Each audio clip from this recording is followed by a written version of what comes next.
তো এই ঈদে যারা হাফ শু নিতে চান একবারে ডিসকাউন্ট প্রাইসে দিচ্ছে গোল্ডেন লেদার, চমৎকার চমৎকার হাফ শু। ভাই এগুলো কত দামে দিচ্ছেন? এটা হাফ শু না, লোফার। Sorry loafer. লোফার গুলো কত দামে দিচ্ছেন? 1000 টাকা, অনলি 1000, মাত্র 1000 টাকা। 1000 টাকা, 1000 টাকা, 1000 টাকা, 1000 টাকা। দেখেন খুবই চমৎকার।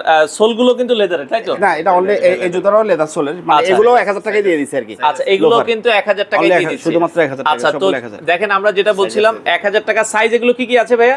এগুলো সবগুলো 39 থেকে 44 পর্যন্ত। আচ্ছা, 39 থেকে 44। আর হাফ শু গুলোর দাম কেমন দিচ্ছে? এগুলো শুধুমাত্র 1200 টাকা। আচ্ছা, মাত্র 1200 টাকা, 44 সাইজ, জেনুইন লেদারের। জেনুইন লেদার, আচ্ছা, একদম কোনো ডাউট। ওকে, আপনাদের এখানে আসতে হলে কিভাবে আসতে হবে? আমাদের এখানে আসতে হলে আপনাকে আসতে হবে ইয়ে থেকে, জিগাতলা থেকে হাজারীবাগ নতুন থানার পেছনে আসলেই ঢাকা ট্যানারি মোড়, ঢাকা ট্যানারি মার্কেট, আচ্ছা, গোল্ডেন লেদার ইউনিট 2। আচ্ছা, এটা চাঁদ রাত পর্যন্ত খোলা আছে, সকাল 10টা থেকে দেখা যায় রাত 3টা পর্যন্ত খোলা থাকে। রাত দেখা যায় 3টা পর্যন্ত খোলা আছে। স্ক্রিনে দেওয়া নাম্বারে যোগাযোগ করে আপনারা চাইলে চলে আসতে পারেন।